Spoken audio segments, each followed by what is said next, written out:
Eh bien, bonjour mes élèves de première. Bonjour à vous tous, donc pour cette deuxième vidéo sur le financement des entreprises. Alors, d'abord pour bien resituer les choses donc dans leur contexte, je vous rappelle donc que les agents à capacité de financement, ce sont essentiellement des ménages et que les entreprises, elles, sont essentiellement des agents à besoin de financement. Alors, encore faut-il bien se mettre d'accord sur les termes. Quand on parle d'entreprise, en réalité, on représente là un ensemble extrêmement vaste de situations. On peut trouver la toute petite entreprise, le marchand de sandwich du coin de la rue, qui est une petite micro-entreprise, jusque entreprise de travail plus importante, les 10, 20 personnes, 20 personnes, 100 personnes, et puis les grandes entreprises, et puis les très grandes entreprises, Total, Apple, Microsoft, EDF, etc., etc. Donc oui, en fait, quand on parle d'entreprise, donc on va décrire des réalités qui sont extrêmement différentes. Alors, on a vu que globalement, les entreprises sont des agents donc à besoin de financement, ce qui peut se comprendre assez simplement. Les entreprises, pour se développer, pour arriver à produire quelque chose, elles ont besoin d'investir dans du matériel, dans des hommes, dans de la recherche, dans des produits, et donc elles ont constamment besoin en fait d'avancer des fonds qu'elles vont récupérer plus tard sous forme donc de chiffre d'affaires. Alors quand elles se créent au début, c'est leur capital, ce qu'on appelle le capital social, qui leur sert de premier point de démarrage. Et donc ce capital, il est découpé en actions. Donc les actions sont des titres de propriété. Ensuite,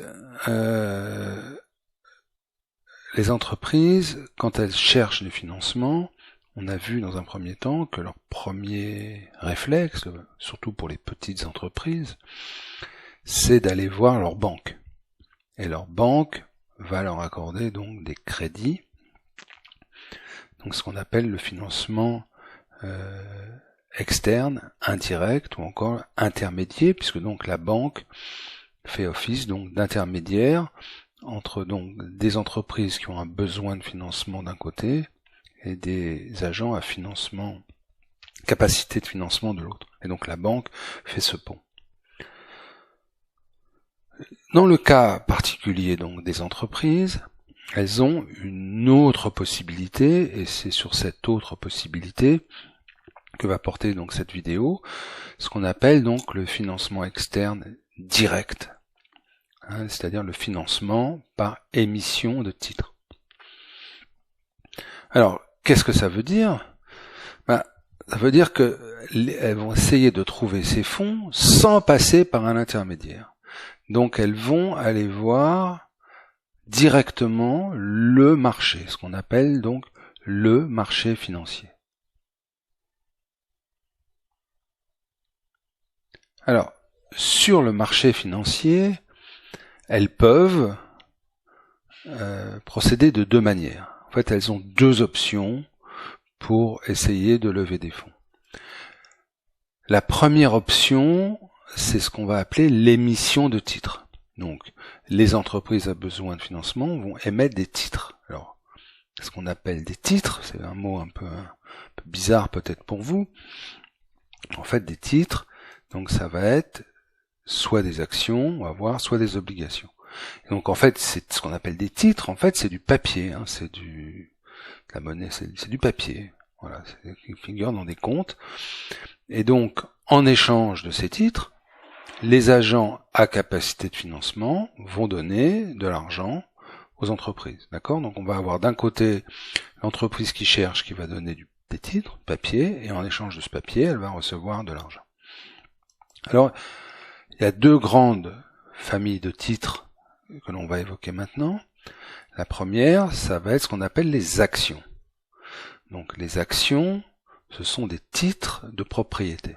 comme on l'a vu.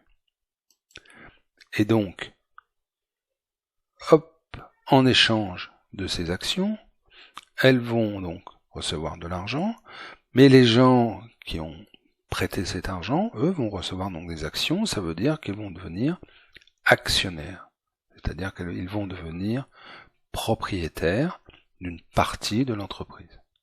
À l'émission d'actions. Lorsque l'entreprise émet des actions, elle vend une fraction de son capital, c'est-à-dire une partie d'elle-même. L'acheteur a deux motivations. Il espère que les résultats de l'entreprise permettront de lui verser des dividendes. Il espère revendre ses actions à un prix plus élevé que celui auquel il les a achetées.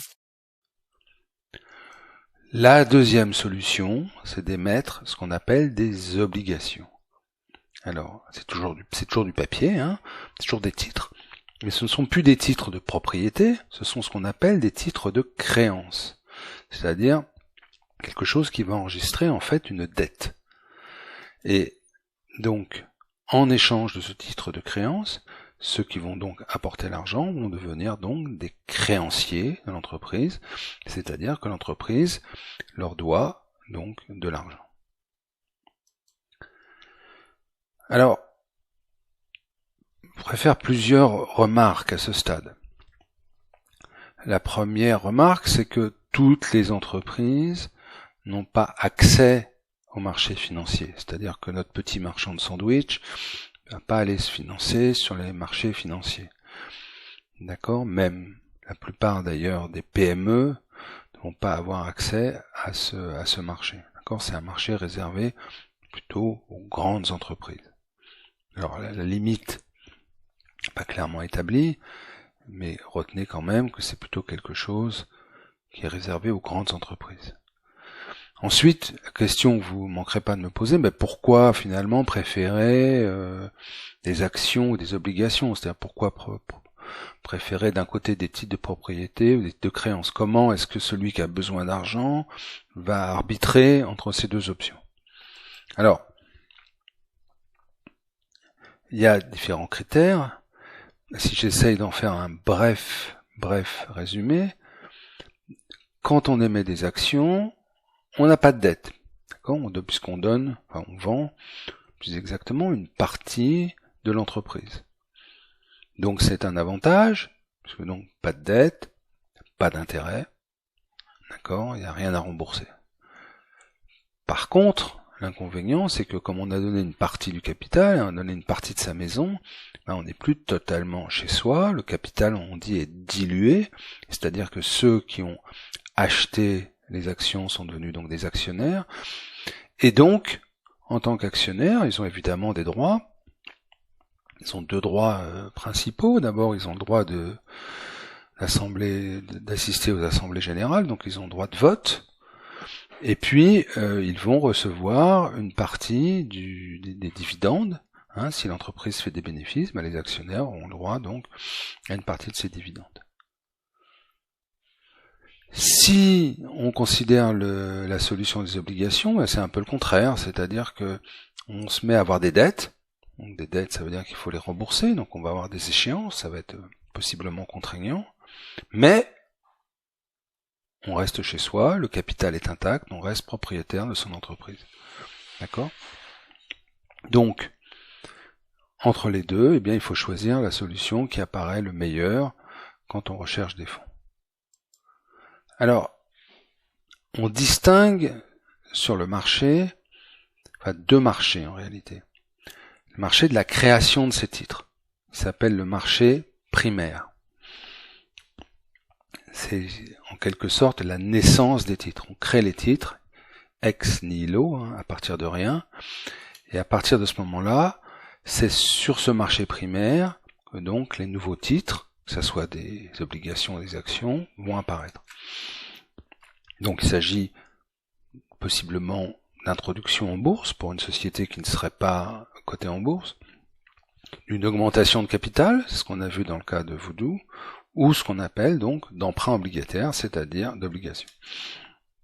Et là, l'entreprise donc qui va chercher des fonds, son problème c'est d'attirer d'attirer les agents à capacité de financement pour qu'ils soient donc tentés d'acquérir ces nouveaux titres, d'accord, et que l'entreprise puisse se financer ainsi.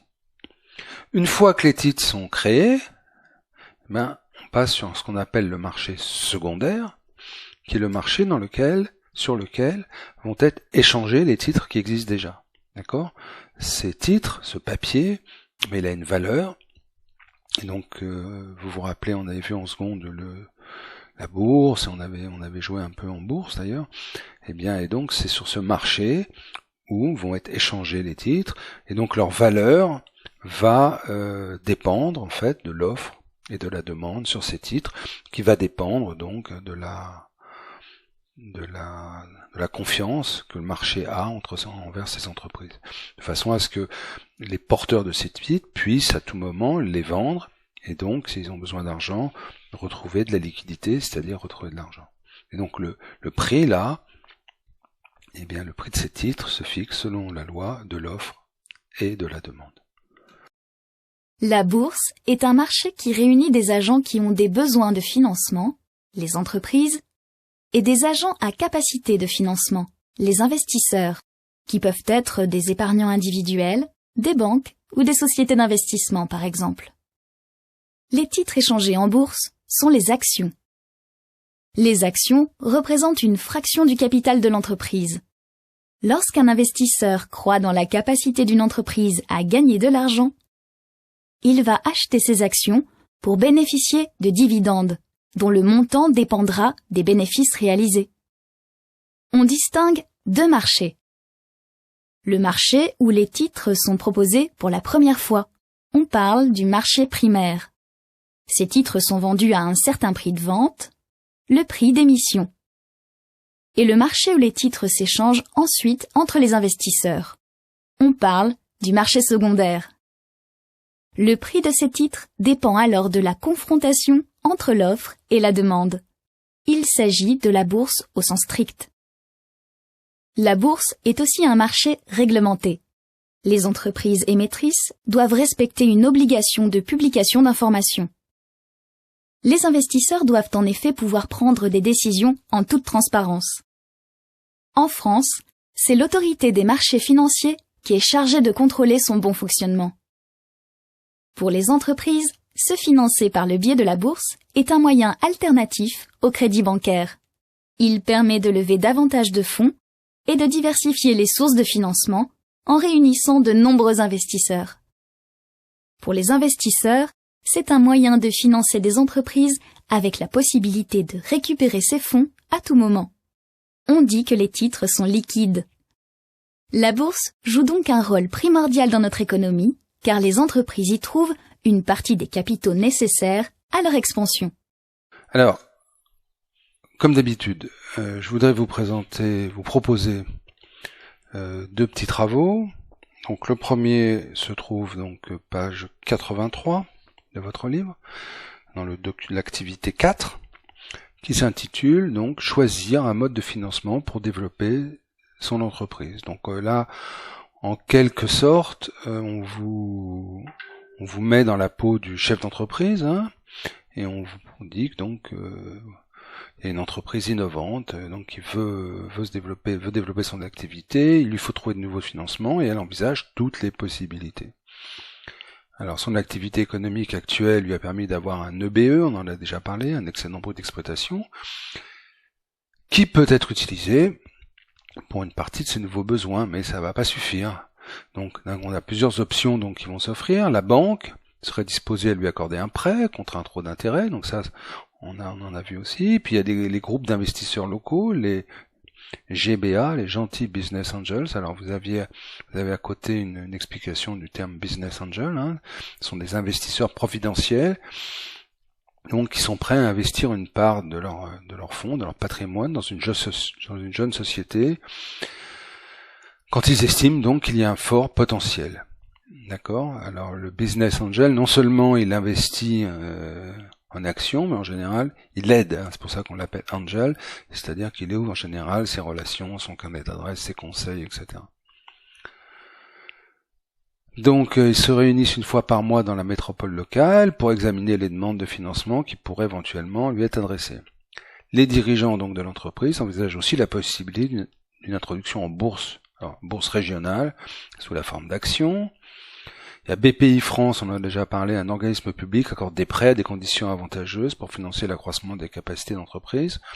Enfin, il y a un financement participatif par crowdfunding qui pourrait aussi se mettre en place. Alors l'idée de ce petit exercice, c'est on vous donne là un tableau avec donc 3 colonnes, et puis de lister donc les différents modes de financement en essayant de voir pour chacun les avantages et les inconvénients. Ensuite, on vous pose une question, est-ce que toutes les solutions sont envisageables? Et ensuite, 4e point, on vous demande de réfléchir. Un point suivant, c'est pourquoi finalement les entreprises doivent-elles faire appel à de multiples modes de financement. Ensuite, 2e petit exercice très simple que vous trouverez donc page 83 également. C'est un petit exercice de bilan. C'est simplement un texte à trous, donc vous avez des trous et qui vous permettent de voir si vous avez bien compris. Et le dernier exercice, c'est de regarder donc cette vidéo. Je vous ai mis le lien YouTube il est dans votre livre, page 82. Cette vidéo très intéressante, dont j'ai pris d'ailleurs des petits bouts dans la mienne, qui s'appelle les sources de financement d'une entreprise, avec 3 questions. Définir donc quelles sont les différentes formes d'emprunt possibles, en déduire comment un entrepreneur peut-il trouver les capitaux nécessaires à son activité sans recourir à l'emprunt, et la 3e question, essayer d'analyser pourquoi les sources de financement sont-elles différentes selon la taille de l'entreprise. On en a déjà parlé. Voilà, ça sera tout pour cette 2e partie sur le financement des entreprises. Je vous souhaite un bon travail, une bonne journée, une bonne soirée. Prenez soin de vous, travaillez bien et on se retrouve donc très vite pour la suite et surtout donc pour le corriger de cet exercice. Je vous mettrai comme d'habitude un petit fichier Word travail 3 avec les différents exercices à faire que vous n'aurez qu'à recopier dans vos répertoires respectifs. Voilà, à très vite.